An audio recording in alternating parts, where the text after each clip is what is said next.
Pemirsa, mulai bulan Juni ini, pemerintah akan mengebut perbaikan jalan-jalan rusak di berbagai daerah. Berawal dari viral, kini isu jalan rusak mendapat penanganan serius. Namun, isu jalan rusak ini juga tak lepas menjadi komoditas politik.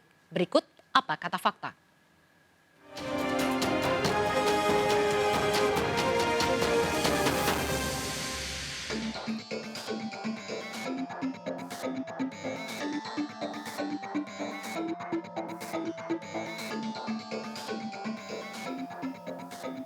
Jalan rusak kita mendapat perhatian banyak pihak, termasuk tokoh-tokoh politik hingga presiden. Apakah ini hanya intrik di tahun politik? Lalu, apa kata fakta? Berbicara soal jalan rusak, tidak hanya di daerah, namun juga di Jakarta. Seperti tempat saya berada, yaitu di Jalan Kuningan Mulia. Hingga Maret lalu tercatat ada 21.000 titik jalan rusak di ibu kota, namun kini secara bertahap telah diperbaiki. Jalan rusak terbanyak sebelumnya ada di Jakarta Timur, yaitu lebih dari 6.700 titik. Lalu untuk Jakarta Utara, Selatan, dan juga Barat ada lebih dari 3.000 titik. Dan untuk Jakarta Pusat ada lebih dari 2.700 titik.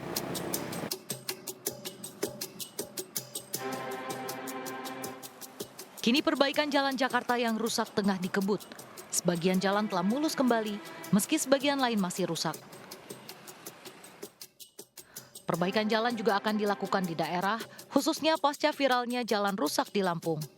Bahkan pemerintah pusat mengambil alih perbaikan jalan tersebut mulai bulan Juni ini.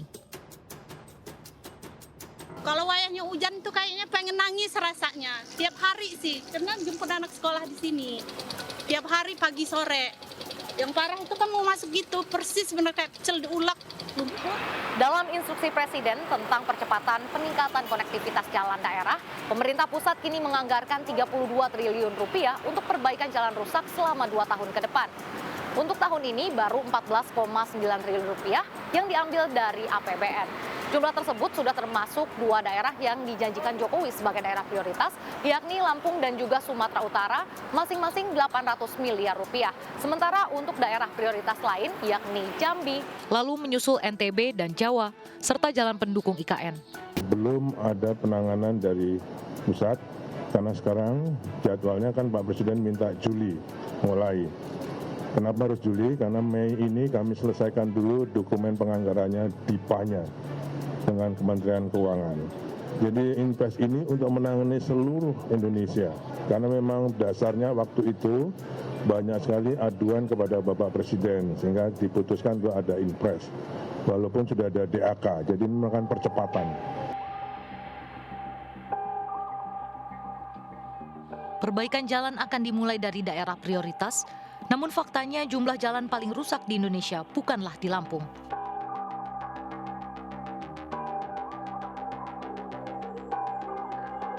Data BPS paling terakhir dari statistik transportasi darat 2021, berikut adalah jalan rusak terparah di Indonesia. Untuk jalan negara, jalan rusak terparah ada di Papua 278 km, lalu Kalimantan Tengah, Papua Barat, Kalimantan Timur, dan juga Maluku. Sementara untuk jalan provinsi yang rusak terparah ada di NTT 667 km, lalu baru Riau, Papua Barat, Sumatera Utara, dan juga Sulawesi Tengah. Sedangkan untuk jalan rusak di kabupaten kota yang terparah adalah di Sumatera Utara 9.100 km lebih, lalu NTT, Papua, Kalimantan Tengah, dan juga Sumatera Barat. Meski telah ditentukan sejumlah daerah prioritas, Presiden Jokowi menegaskan akan memperbaiki jalan rusak khususnya yang berkaitan dengan kendaraan logistik. Kami juga ingin melihat infrastruktur utamanya jalan, karena ini menjadi kunci. Biaya logistik itu sangat tergantung baik tidaknya infrastruktur yang kita miliki. Secepat-cepatnya dimulai yang rusak, yang kira-kira provinsi tidak memiliki kemampuan, kemudian kabupaten tidak memiliki kemampuan, ya akan diambil alih oleh Kementerian PU. Utamanya yang jalannya rusak parah. Lalu apakah perbaikan jalan rusak yang diambil alih pemerintah pusat merupakan langkah yang tepat?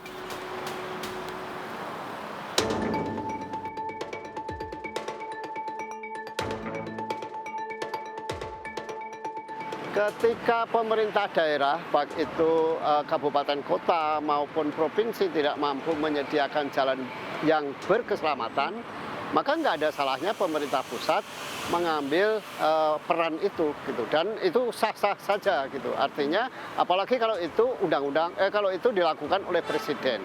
Presiden bisa mengeluarkan instruksi presiden untuk melakukan perbaikan jalan di semua wilayah melampaui regulasi-regulasi yang ada saat ini.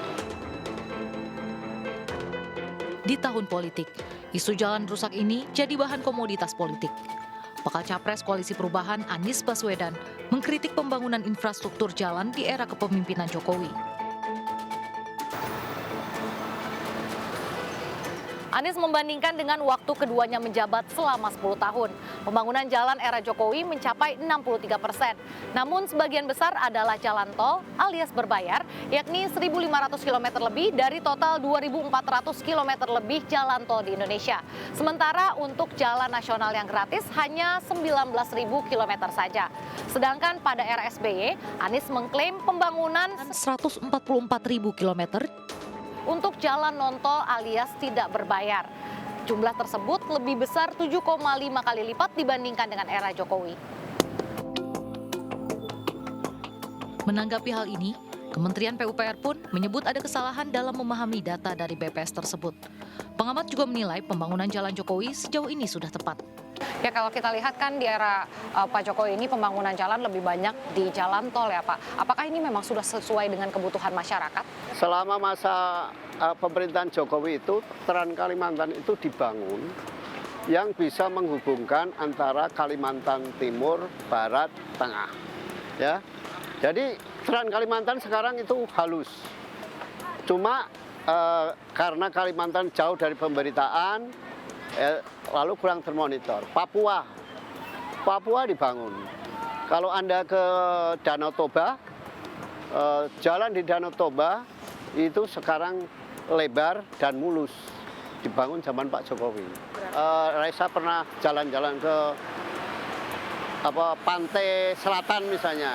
Nah, itu pantai lintas selatan itu kan jalannya mulus, gitu ya. Terus jalan-jalan desa. Sekarang ini lebih dari 3 jutaan jalan desa terbangun.